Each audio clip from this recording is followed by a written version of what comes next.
Salut les gens, c'est la Haute-Gaule. Nous sommes le lundi 20 juillet, il doit être un peu moins de 8 heures du matin et j'avais envie de vous faire une petite vidéo à propos de deux ou trois sujets dont deux ont été partagés déjà sur Facebook. Mais comme tout le monde n'a pas Facebook, ben je me dis je vais faire une petite vidéo d'une part. D'autre part, je m'adresse pas à ceux qui savent ou qui me disent savoir ou qui pensent savoir. Je m'adresse aux personnes qui sont en attente d'informations, que ce soit des ressentis, que ce soit des informations relatives à, entre guillemets, une analyse de la situation. Je dis ça parce que ce genre de vidéo attire beaucoup de monde et il y a pas mal de gens, même si j'ai envie de dire, je me fie pas forcément au nouveau, mais pas mal de gens qui disent ouais, il n'y a rien de nouveau dans ce que tu dis, mais c'est pas parce que toi tu sais que tout le monde sait. En parlant des nouveaux, j'avais fait une vidéo où j'expliquais que j'étais un peu lassé de tous ces commentaires négatifs. En fait, c'est pas tant pour moi que pour les gens qui se font insulter. C'est-à-dire que il y a des gens qui viennent sur ma chaîne, qui mettent des commentaires, que ce soit des anciens ou des nouveaux, parce qu'il y a des gens qui me suivent quand même depuis presque 7 ans sur ma chaîne, même s'ils sont pas toujours assidus, parce que toutes les vidéos ne les intéressent pas, ce qui est normal. Mais il n'en reste pas moins qu'ils mettent des commentaires et puis ils se font insulter par d'autres personnes, et ça me fait un peu chier. Et comme j'ai pas que ça à foutre que de modérer les commentaires, ben voilà, j'hésitais à supprimer ou pas les commentaires, mais je vais les laisser finalement. En parlant de commentaires, je les lis tous, même si, puisque je les reçois par mail, donc je les lis tous, même si je réponds pas toujours, ou même si je mets tout simplement un petit cœur, c'est juste pour vous dire, ok, j'ai vu, j'ai lu, merci d'être là, quoi. Première chose, le port du masque, alors. Je suis dans la bagnole parce que j'étais en mouvement, j'ai un masque, j'en ai même trois dans la bagnole. Euh, je vois beaucoup de gens mettre sur Facebook, partager des statuts, parfois même de manière irréfléchie, parce que ça n'a aucun fondement concret. Je vois beaucoup de gens mettre oui, je ne mettrai pas un masque parce que je suis pas soumis, etc., etc., etc. En fait, moi, je porte un masque pour deux raisons. La première, c'est que euh, j'ai pas envie de rentrer dans leur jeu en ne mettant pas de masque. J'ai pas envie de me choper une amende à la con. J'ai pas envie de perdre mon pognon parce que simplement je n'ai pas envie de porter de masque. Euh, je précise ça en précisant que j'ai aussi la chance, moi, de travailler à la maison puisque je suis indépendant et que je ne suis pas au travail où je suis obligé de porter un masque 8, 10, 12 heures par jour. Donc je ne parle pas de cette catégorie de personnes qui n'ont pas d'autre choix que de porter un masque 8, 10, 12 heures par jour. Je parle vraiment de la catégorie des gens qui doivent porter un masque pour aller au magasin, pour aller chez le boulanger, chez le boucher, au bar tabac, peu importe. Mais ce que j'ai envie de dire, c'est que c'est pas un masque qui va traduire mon degré de soumission ou d'insoumission. Pourquoi? Parce que c'est un état d'esprit. C'est pas parce que je porte un masque qu'inévitablement je vais accepter de me faire vacciner ou pucer. Et si je n'ai pas le choix, il y aura toujours des solutions qui permettront de ne pas porter ça. C'est-à-dire que il y a des solutions telles que des cataplasmes d'argile, etc., qui permettent, une fois le vaccin injecté, si vaccin il y a, parce que c'est pas encore une garantie, ce ne sont que des spéculations, ce ne sont pas encore des certitudes. Si vaccin il y a, une fois le vaccin injecté, un cataplasme d'argile permet de l'extraire du corps, mais il doit être fait rapidement, voire immédiatement après le vaccin. Donc il y a des solutions. Quand je dis ce sont des spéculations, c'est que oui, il y a beaucoup de spéculations. C'est un truc qui, moi, j'utilise Facebook à titre professionnel essentiellement, parce que même partager des informations, des ressentis, pour moi, je considère que c'est, entre guillemets, c'est professionnel. Je mets des guillemets parce que c'est pas une question de gagner de l'argent, c'est une question d'accomplir son rôle, d'accomplir sa mission. Euh, je vois beaucoup de spéculations. C'est pas parce que Bill Gates aurait dit que un vaccin sera prêt d'ici la fin de l'année, que d'office un vaccin sera prêt d'ici la fin de l'année. Il y a beaucoup d'études contraires qui prouvent que le vaccin n'a aucune efficacité prouvée et que c'est difficile de créer un vaccin pour un virus qui est non immunisant. C'est le cas du VIH. Je l'avais dit dans une de mes vidéos, c'est que quand dans un virus tu as euh, le génome du VIH qui attaque l'immunité, ben, inévitablement ça ne peut pas être immunisant. Donc créer un vaccin pour un virus qui n'est pas immunisant, euh, ben, inévitablement c'est pas forcément quelque chose de facile ou de possible, ou en tout cas si ça l'est, euh, ce sera pas pour tout de suite. Bon bref, revenons-en au masque. Mon degré de soumission ne va pas se manifester par le port du masque ou pas. Au contraire, c'est plutôt pour moi, hein, c'est mon avis évidemment. Le fait de porter un masque va me permettre juste d'éviter des problèmes et j'ai pas envie de problèmes parce que voilà, moi j'ai envie d'une vie tranquille. Euh, j'ai pas envie de problème ni avec les gens qui pourraient me regarder de travers, ni avec un commerçant qui me refuserait l'accès à son magasin, ni avec les forces de l'ordre qui pourraient euh, me donner une amende parce que je porte pas de masque. On voit comment ça se passe hein, dans certains pays où le non-port du masque pourrait amener à des problèmes et voire à la prison. Donc voilà, j'ai envie de te dire, ton degré de soumission, c'est dans ton esprit. Et c'est pas parce que tu portes un masque que tu es obligé d'accepter d'autres choses. Moi, par définition, j'ai pas envie qu'on touche à mon intégrité physique. Donc, fondamentalement, porter un masque n'atteint pas mon intégrité physique. C'est juste, voilà, ça fait quoi d'avoir un masque sur le nez si ça peut éviter le problème, et là encore je précise, je parle pas des gens qui sont obligés de le porter 8, 10, 12 heures par jour. Alors l'histoire de l'apoxie, je suis pas excessivement convaincu d'une part parce que, en tout cas, des simples masques comme ça en tissu n'empêchent pas de respirer. Alors c'est vrai que je vois beaucoup de statuts qui disent aussi, oui, vous chouinez parce que vous devez porter un masque, mais imaginez les chirurgiens qui opèrent parfois pendant 14, 15, 16 heures. Euh, les blocs opératoires sont suroxygénés, c'est-à-dire que pour garantir la survie des cellules des patients, pour garantir tout ça, ben, dans les blocs opératoires, le système de ventilation fonctionne excessivement bien. D'ailleurs, j'ai un de mes contacts qui avait partagé ça, Catherine Millet, qui est sur Facebook. Euh, donc inévitablement, le port du masque n'atteint pas forcément le chirurgien de la même manière que ne peut être atteint une personne lambda. Voilà, mais bon, c'est tout des faux débats. En fait, pour moi, le port du masque est un faux débat parce que c'est là-dessus qu'ils veulent que tu concentres ton attention et tu concentres ton attention là-dessus, dans le sens où aujourd'hui, il y a pas mal d'autres foyers de tension dans le monde. J'en ai déjà parlé dans d'autres vidéos.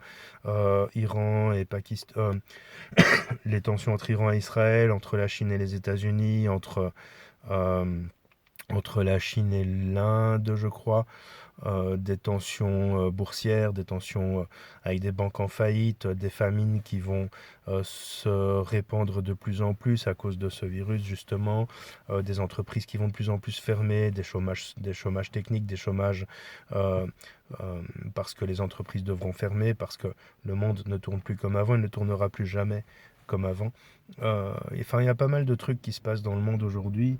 Et donc inévitablement, toi, tu focalises ton attention sur un port de masque, alors que c'est plutôt sur la bourse qu'il faudrait la focaliser, sur une manière de s'en sortir sans devoir dépendre d'un patron, d'un salaire, ou en tout cas essayer de retrouver un travail ou de trouver un travail dans lequel tu as moins de risques de perdre ton boulot. Enfin, il y a plein de choses sur lesquelles tu ferais mieux de porter ton attention. C'est aussi pour ça que moi, le masque, voilà, ça me dérange pas de le porter parce que j'ai, comme je le disais, la chance de ne devoir le porter que dans certaines situations. Euh, voilà, tout simplement. Donc, ne te concentre pas ton attention sur des broutilles. En fait, c'est un truc habituel et peut-être que je suis dans le jugement en disant ça et fondamentalement, je m'en fous. C'est que quand ben, on voit toujours la poutre dans l'œil du voisin, la paille dans l'œil du voisin, mais jamais la poutre dans la sienne. Quand une cathédrale brûle, les gens ne voient pas que toute l'Amazonie est occupée à brûler. Ils se concentrent sur la cathédrale. Quand euh, quelqu'un se fait agresser, parce que les médias portent leur attention là-dessus, quand quelqu'un se fait agresser dans la rue, les gens ne voient pas que les Ouïghours subissent les choses que les Juifs et les Tziganes ont subies à l'époque de la Shoah. Enfin, voilà, j'ai envie de te dire, regarde un peu la poutre qui est dans ton œil. Alors quand je dis ça, c'est pas par rapport à toi, c'est par rapport à la société dans laquelle on est. Au lieu de regarder ce qui se passe euh, ce qui se passe devant toi, essaie de regarder ce qui se passe à côté, parce que fondamentalement, il y a parfois beaucoup plus important qu'une histoire de cathédrale qui brûle. Alors là encore, je ne remets pas en cause les croyances des gens, hein, mais il y a parfois plus important qu'une histoire de cathédrale qui brûle ou de porter un masque ou pas porter de masque. Voilà. De toute façon, il y a une chose qu'il faut bien se mettre dans le crâne, c'est que ton degré de soumission ne va pas se manifester parce que tu portes un masque ou que tu ne le portes pas. Plutôt, c'est ton degré d'intelligence qui va se manifester par là. C'est-à-dire que tu es assez intelligent pour savoir que porter un masque quelques minutes pour aller faire tes courses, euh, te permettra d'éviter des problèmes et justement d'être fiché pour plus tard avoir des problèmes parce que je ne doute pas qu'une personne qui puisse avoir des problèmes à cause du non-port du masque soit fichée et considérée comme une personne récalcitrante. Donc voilà, ton degré d'intelligence va se mesurer par rapport à ça. Alors c'est mon avis, mais je crois qu'en fait beaucoup le partagent par rapport au post que j'ai mis sur Facebook. C'est mon avis, mais c'est ton degré d'intelligence et pas ton degré de soumission qui va se manifester par là. L'homme s'adapte, il s'est toujours adapté. Il y a des gens qui effectivement doivent porter des masques toute la journée pour leur boulot ou pour d'autres raisons, parce qu'ils sont malades ou parce que leur immunité est atteinte. Il y a des Asiatiques qui portent à cause de la pollution des masques toute la journée. Pour rappel, le masque n'a pas pour but de te protéger. Effectivement, je considère inutile de porter un masque dans le cas où tu n'es pas malade, puisque le but c'est de protéger les autres, mais en même temps, au niveau de l'hygiène, c'est peut-être pas plus mal. Bref, deuxième sujet. Le deuxième sujet, j'avais envie de parler d'un ressenti. Je vois aussi beaucoup de gens sur Facebook, Twitter, etc. Tu vois, pour terminer avec le sujet du masque, j'ai oublié de le dire, mais je mettrai un lien vers mon statut Facebook en dessous de la vidéo. J'ai oublié de le dire, mais je vois, je vois aussi beaucoup de gens qui ont peur d'être fichés, etc. Mais en fait, ils se rendent pas compte qu'ils le sont déjà, ou en tout cas, ils le sont volontairement et ça leur convient parce que voilà, ils aiment bien sur Facebook, Twitter, Instagram, etc. Ils aiment bien avoir leur smartphone en poche, mais être fichés, ils le sont déjà. Il y a des gens qui l'ont accepté par confort, d'autres qui l'ont accepté par obligation, d'autres qui ne s'en rendent même pas compte. Mais finalement, être fiché, ça fait bien longtemps qu'en fait, on sait tout de nous. On sait vraiment tout de nous parce que on vit sur Twitter, on vit sur Facebook, on vit sur Instagram, on vit sur Snapchat, on vit sur toutes ces applications qui en fait récoltent nos données. Quand tu lis un petit peu les, les contrats d'utilisation des applications que tu peux télécharger, ils te le disent clairement, on va accéder à tes contacts, on va accéder à tes photos, et toi ça te dérange pas parce que tu as juste envie de jouer à un jeu, euh, et c'est pas le port d'un masque qui va changer la donne, hein, clairement pas. On n'a pas besoin de ça, ils n'ont pas besoin de ça pour changer la donne, pour savoir tout sur toi. Deuxième sujet, je lis souvent les gens dire c'est pas une pandémie, si c'était vraiment une pandémie, il y aurait eu beaucoup plus de morts que ça.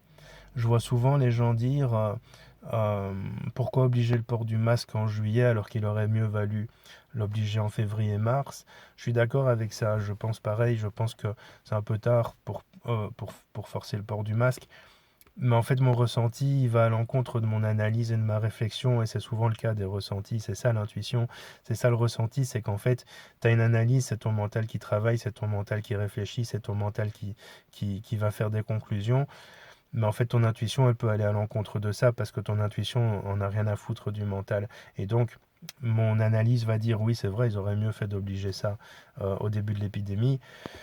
Mais mon ressenti dit en fait, ça n'a pas encore commencé. C'est-à-dire qu'en fait, ce qu'on a vécu jusque maintenant au niveau du coronavirus, ce n'est qu'une mise en bouche, voire même t'es à peine entré, t'es à peine installé à table, c'est même pas l'apéro. C'est pas c'est pas forcément par rapport au coronavirus que les choses vont se poursuivre, parce que des virus, des bactéries, des trucs comme ça, il y en a toujours eu, il y en aura toujours dans le monde, mais voilà, ce n'est que le début. C'est-à-dire que pour moi, j'avais perçu, dans une des vidéos j'en parlais, que il y aurait 15 vagues. On n'en est même pas à la deuxième. Alors pour moi, c'est pas une deuxième vague à partir du moment où la première n'est pas terminée, parce que pour qu'il y ait deuxième, il faut que la première soit passée. Enfin bref, mais il n'en reste pas moins que pour moi, je ressentais il y aurait 15 vagues. Euh, mais on n'en a pas encore fini avec ça, parce que mon ressenti me dit que ce n'est qu'une mise en bouche et qu'en fait, ce qui va arriver par derrière sera bien bien plus fort, bien plus puissant. Et par ailleurs, comme ce n'est pas encore fini, le nombre de morts peut paraître anecdotique parce que au niveau mondial, il n'y a même pas 1% de la population qui a été touchée par ce virus. Et beaucoup de gens s'en remettent. Mais le nombre de morts, s'il peut paraître anecdotique, euh, comme ce n'est pas encore fini, ben, d'ici un an, on ne sait pas, on peut arriver à plusieurs millions de morts à l'échelle mondiale. On ne sait pas, même les médiums ne le savent pas, même les voyants ne peuvent pas le savoir. Il y a beaucoup de gens qui font des vidéos à ce sujet-là, mais on ne sait pas. Euh, il faut simplement se dire que Rome ne s'est pas faite en un jour, et comme je le dis souvent, elle ne s'est pas non plus déconstruite, défaite en un jour. Ça prend du temps, on est dans une transition, la période de 2020, en fait 2019 à 2027 est une période fatidique pour l'évolution de notre société, autant au niveau du système, au niveau économique, au niveau euh, spirituel, parce qu'on va vers un passage, on est dans un passage, on va vers une nouvelle ère, même si ça prendra encore du temps pour que ça arrive. Et donc ça va être cette année qui vont être assez difficiles sur tout point de vue, au niveau du boulot, au niveau des maladies, au niveau de sa manière de vivre, d'appréhender le monde. Évidemment, il y a de plus en plus de lois liberticides, évidemment, il y a de moins en moins de possibilités de vivre comme on vivait dans les années 80, voire dans les années 60, mais il n'en reste pas moins que euh, on s'adapte, c'est ça l'intelligence aussi, c'est la capacité à s'adapter. Et en fait, euh, c'est loin d'être terminé. Ça, c'est clair, c'est un ressenti que j'ai sur moi. Je vois dans ce monde des guerres civiles larvées, je vois dans ce monde des conflits qui vont un jour ou l'autre péter au Moyen-Orient, en Israël, etc. Je vois dans ce monde des maladies qui sont encore incontrôlables. Je vois dans ce monde des gens qui pètent un plomb. Je vois plein de choses dans ce monde avec lucidité. Et pourtant, je vais te dire un truc. Là, je suis pas loin de chez moi. Je suis sorti faire ma vidéo. Et rien que ce que je vois m'émerveille. Tu vois, je vois une belle petite chapelle. Je vois des arbres, des oiseaux. De temps en temps, un petit écureuil qui passe. Tu vois, tout ça, ça m'émerveille. Et donc, j'ai plus envie de te dire, concentre-toi sur ce qui t'émerveille plutôt que de te concentrer sur ce qui te fait peur. Mon but n'est pas de te faire peur. Mon but est simplement de te prévenir pour que tu puisses te préparer et justement voir qu'à côté ça flambe tout en étant capable de t'émerveiller d'autres choses qui lui qui ne flambent pas quoi. Donc c'est un petit peu une période délicate, une période difficile. Certes, l'année 2020 n'est pas encore finie, est assez mouvementée, mais en même temps, chaque année a son lot de trucs difficiles et de trucs pas faciles à vivre, quoi. Donc, apprends à t'émerveiller, ne te concentre pas sur le négatif, concentre-toi vraiment sur ce qui va te permettre de te sentir bien dans ta peau, faire des choses que tu aimes, faire des choses qui te donnent envie de te lever le matin, qui te donnent un sentiment d'accomplissement quand tu te couches le soir, que ce soit une passion, un travail, peu importe. Il n'est plus temps maintenant de rester figé dans des choses qui ne nous plaisent pas. Qu'on soit clair, euh, il n'est plus temps maintenant de rester figé dans des choses qui ne nous plaisent pas. On n'a plus le temps pour ça. On n'a plus le temps tout simplement parce que euh, le monde bouge à une vitesse grand V et donc il y a pas mal de choses qu'aujourd'hui tu peux faire et que demain sans doute tu ne pourras plus faire. Il n'est plus temps de chercher à éveiller les autres s'éveilleront au moment opportun. Quand je fais ces vidéos et que je vois des commentaires du genre que de débilité, que de délire, etc., je dis ben, voilà, parfois je mets des petits smileys qui s'éclatent de rire parce qu'il n'est plus temps de chercher à éveiller les autres s'éveilleront au moment opportun. Ça fait presque 7 ans que je fais des vidéos sur YouTube, j'ai pas toujours fait des vidéos où je prévenais les gens, je faisais plutôt des vidéos spirituelles, d'évolution, des enseignements, mais il n'en reste pas moins que il y a toujours des gens qui veulent pas voir les choses en face et ces gens-là, soit un jour les verront, soit il sera trop tard. Donc il n'est plus temps pour moi d'éveiller ou de chercher à éveiller les gens. J'avais une discussion avec Yann Leraillé l'autre jour qui disait oui, mais ça me fatigue de parler aux gens j'ai l'impression que ce que je leur dis, ça rentre dans l'oreille d'un sourd, quoi. Et je lui dis, mais il y a un moment, tu vois, arrête de perdre ton temps.